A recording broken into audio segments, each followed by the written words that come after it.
नमस्कार दोस्तों। और आप सब कैसे हो? आज बात करते हैं रीट 2021 के पाठ्यक्रम के बारे में। आपने इसका थंबनेल देखा होगा कि रीट 2021 के पाठ्यक्रम में जो परिवर्तन हुआ है उसकी विशेष रूप से इस वीडियो में आपसे चर्चा की जाएगी और विस्तृत व्याख्या और जो रणनीति है वो तय की जाएगी। इस सिलेबस में क्या हटा है, क्या जोड़ा गया है, इस विषय के बारे में हम आपसे लाइव लाइव चर्चा करने जा रहे हैं। तो बात करते हैं प्रिय साथियों, बाल विकास एवं शिक्षा शास्त्र के बारे में। तो यानी बाल विकास में क्या जुड़ा है, क्या हटाया गया है।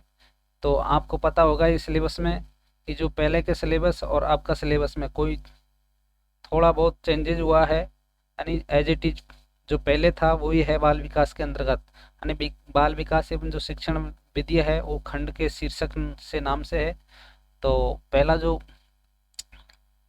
जो यूनिट दी गई है बाल विकास यानी वृद्धि एवं विकास की संकल्पना, विकास के विभिन्न आयाम एवं सिद्धांत, विकास को प्रभावित करने वाले कारक, जो जो विकास को प्रभावित करने वाले जो कारक रहेंगे विशेषतः परिवार और विद्यालय के संबंध में रहेंगे, यानी संदर्भ में रहेंगे प्रिय साथियों। और अधिगम और उनका जो संबंध है, यानी विद्यालय और परिवार के बीच में जो परिप्रेक्ष्य है, जो संबंध है उसके विषय में विशेषतः प्रश्न पूछे जाएंगे। उसके बाद में अगली जो यूनिट है, यानी जो अगला जो चैप्टर रहेगा आपके वंशानुक्रम एवं वातावरण की जो भूमिका रहेगी। उसके बाद अगला जो खंड है व्यक्तिगत भिन्नताएं, व्यक्तित्व और बुद्धि। यानी व्यक्तिगत भिन्नताएं के अंतर्गत व्यक्तिगत भिन्नताएं, उसका अर्थ है प्रकार और विभिन्नता को प्रभावित करने वाले जो कारक है उस विषय के बारे में आपसे प्रश्न पूछा जाएगा। उसके बाद इंटेलिजेंसी, उसकी संकल्पना, उसके कितने प्रकार होते हैं और प्रभावित करने वाले कारक, और व्यक्तित्व को मापन की जो विधियां है उन विषय से संबंधित आपसे प्रश्न पूछे जाएंगे। अगला जो रहेगा टॉपिक बुद्धि, उसके बाद में विविध अधिगम करता है लर्निंग टॉपिक रहेगा। उसके बाद में अधिगम का अर्थ एवं संकल्पना, अधिगम को प्रभावित करने वाले कारक, यह आपका टॉपिक रहेगा। अधिगम के जो सिद्धांत हैं यानी विशेषतः व्यवहारवाद, गेस्टाल्टवाद, संज्ञानवाद और निर्मितवाद। उसके बाद में रहेगा मोटिवेशन यानी अभिप्रेरणा, और इसके अधिगम के लिए जो निहितार्थ है यानी इसके क्या विशेषता है, इस विषय के बारे में आपसे चर्चा रहेगी। शिक्षण अधिगम की जो प्रक्रिया है, राष्ट्रीय पाठ्य चर्चा रूपरेखा 2005 के संदर्भ में आपसे विशेषतः प्रश्न पूछे जाएंगे। और आगे चलते हैं प्रिय साथियों, आकलन, मापन, मूल्यांकन से आपसे विशेषतः इससे संबंधित प्रश्न पूछे जाएंगे। और मापन मूल्यांकन का उद्देश्य, समग्र एवं सतत मूल्यांकन के बारे में, उपलब्धि परीक्षण क्या होता है और इसका निर्माण कैसे सीखा जाता है। और उसके बाद में क्रियात्मक अनुसंधान और शिक्षा का अधिकार अधिनियम 2009, जिसमें अध्यापकों की क्या भूमिका है, क्या दायित्व है, इस विषय के बारे में आपसे प्रश्न पूछे जाएंगे। अगली बात करते हैं अपन भाषा फर्स्ट में हिंदी की, यानी लेवल 2 और लेवल फर्स्ट दोनों की बात करते हैं। तो लेवल फर्स्ट में जो हटाया गया है वो क्या है, एक तो शब्द ज्ञान, तत्सम, तद्भव, देशज, विदेशज शब्द, ये सभी हटाए गए हैं। और जोड़ा किया गया है इसमें वाक्यांश के लिए एक शब्द और शब्दार्थ, शब्द शुद्धि और विराम चिन्ह, ये सब सिलेबस के अंतर्गत जोड़ा गया है। ये लेवल फर्स्ट में जो हिंदी भाषा फर्स्ट है उसमें जोड़ा गया है। उसके बाद लेवल सेकंड की बात की जाए और भाषा फर्स्ट की बात की जाए हिंदी की, जो विद्यार्थी हिंदी चूज करेंगे उनके लिए तो इसमें कुछ भी नहीं हटा है, केवल वाक्यांश के लिए एक शब्द और शब्द शुद्धि, विराम चिन्ह और राजस्थानी शब्दों के हिंदी रूप, ये विषय इसमें जोड़े गए हैं। ठीक है, यानी सेकंड लेवल का जो फर्स्ट लैंग्वेज है जो हिंदी पढ़ना चाहते हैं उसमें क्या है कि वाक्यांश के लिए एक शब्द और शब्द शुद्धि और विराम चिन्ह और राजस्थानी शब्दों के हिंदी रूप, ये सभी जोड़े गए हैं। अगले स्लाइड की ओर बढ़ते हैं। तो जो हिंदी विषय का है यानी 6 से 8 तक सेकंड लेवल का भाषा फर्स्ट है, उसमें एक अपठित गद्यांश में से निम्नलिखित व्याकरण संबंधी प्रश्न पूछे जाएंगे, जिसमें शब्द ज्ञान, तत्सम तद्भव, देशज विदेशज शब्द, पर्यायवाची विलोम शब्द, उपसर्ग, प्रत्यय, संधि, समास, संज्ञा, सर्वनाम, विशेषण, विशेष, अव्यय, वाक्यांश के लिए एक शब्द और शब्द शुद्धि, ये शब्द जोड़े गए, यानी ये चैप्टर इसमें सम्मिलित किए गए हैं। एक अपठित गद्यांश में से रेखांकित शब्दों के स्पष्ट करना, वचन, काल, लिंग आदि, इन सभी के विषय में आपसे प्रश्न पूछे जाएंगे। यानी एक अपठित गद्यांश दिया जाएगा, उसमें से जो व्याकरण संबंधी जो प्रश्न है वो आपसे पूछा जाएगा। आगे वाक्य रचना, यानी ये प्रश्न है, यानी ये विषय है, ये आपका सिलेबस है। भाषा की शिक्षण विधि, भाषा शिक्षण के उपागम, ये आपके क्या है, शिक्षण विधियों से संबंधित प्रश्न है। और इसमें देखिए नीचे नोट्स लगा के बताया गया है, यानी विशेषतः आपको मार्क करके बताया गया है कि 6 से 8 तक के जो राजस्थान सरकार की यानी माध्यमिक शिक्षा बोर्ड में जो पाठ्यक्रम चलता है, सत्र 19-20 की जो प्रचलित पाठ्य पुस्तक है, उसके आधार पर आपको प्रश्न जो प्रश्न रहेगा, उन जो कितना स्तर रहेगा वो सीनियर सेकेंडरी स्तर का रहेगा, आराम से पूछे जाएंगे। आगे बात करते हैं अपन रीट लेवल फर्स्ट का संस्कृत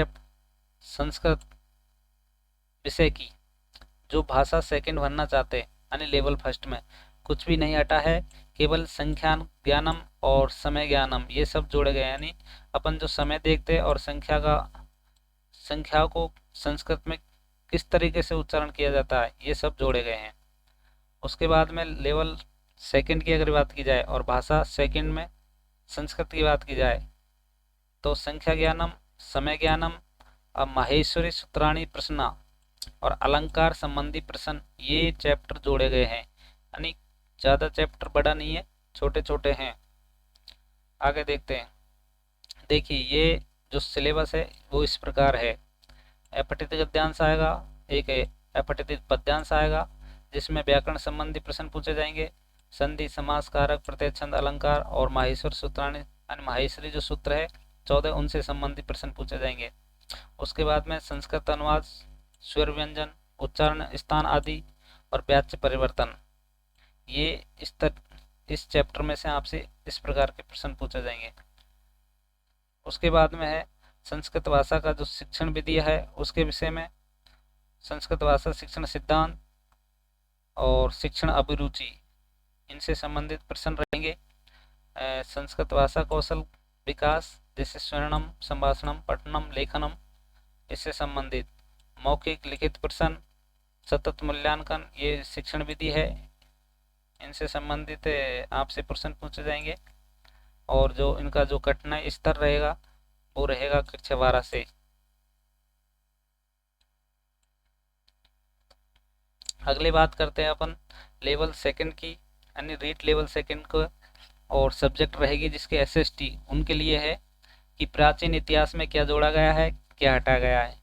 तो हटाया गया है भारतीय समाज और विशेषताएं, परिवार, विवाह, लैंगिक संवेदना, ग्रामीण जीवन व शहरीकरण, इनसे प्रश्न पहले आते भी नहीं थे और ये हटाना भी चाहिए था। तो इनको हटाकर आपके सिलेबस में क्या जोड़ा गया है, जैन और बौद्ध धर्म, यानी जैन और बौद्ध धर्म और महाजनपद काल, ये विषय आपके जोड़े गए हैं। उसके बाद में बात करते हैं मौर्य काल और गुप्त काल के साम्राज्य की। जो बाहरी विश्व से भारत का जो सांस्कृतिक संबंध था उसको समेट कर यानी हटाता गया, हटाया नहीं, लेकिन इसे एक शब्दावली के रूप में चेंज कर दिया गया है जिसमें बेहतर भारत के नाम से आपका जो सिलेबस है उसमें सम्मिलित किया है।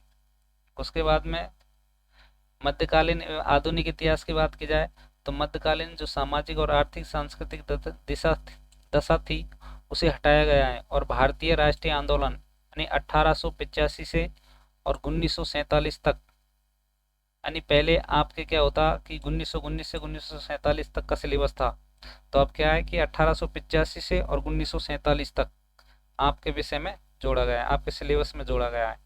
आगे ये आपका सिलेबस है, देखिए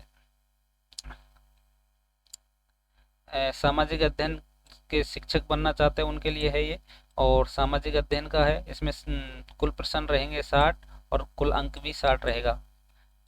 सामाजिक अध्ययन का है जिसमें भारतीय सभ्यता व संस्कृति एवं समाज, जिसमें सिंधु घाटी सभ्यता पहले भी थी, और वैदिक संस्कृति इसमें ये जोड़ा गया है। जैन व बौद्ध धर्म व महाजनपद काल, मौर्य काल व गुप्त काल साम्राज्य एवं गुप्तोत्तर काल, इसमें जो इनके प्रशासन और भारतीय संस्कृति के प्रति योगदान है, और 600 से 1000 ईस्वी और बेहतर भारत, यानी आपका चैप्टर थोड़ा सा बढ़ा दिया गया है। उसके बाद में मध्यकाल व आधुनिक काल, जिसमें है भक्ति काल, सूफी काल, मुगल राजपूत संबंध, मुगल प्रशासन, ये सभी है। और भारतीय राष्ट्रीय आंदोलन यानी 1885 से 1947, ये आपके सिलेबस में ऐड हुए हैं यानी जोड़ा गया है। उसके बाद में बात करते राजस्थान का इतिहास एवं कला संस्कृति की। राजस्थान का इतिहास एवं कला संस्कृति की अगर बात की जाए तो इसमें जो हटाया गया है ना, वो है राजस्थान में स्वतंत्रता आंदोलन और पर्यटन और विरासत का संरक्षण, ये शब्दावली इसमें से हटाई गई है। और जोड़ा क्या गया है, इसमें प्रमुख राजवंशों का इतिहास, यानी इसमें जो राजस्थान से संबंधित जो प्रमुख जो राजवंश है वो सभी आ जाते हैं, जो इम्पोर्टेंट है यानी महत्वपूर्ण है। उसके बाद में क्या है कि 1857 की जो क्रांति है उसका क्या योगदान रहा राजस्थान के संदर्भ में।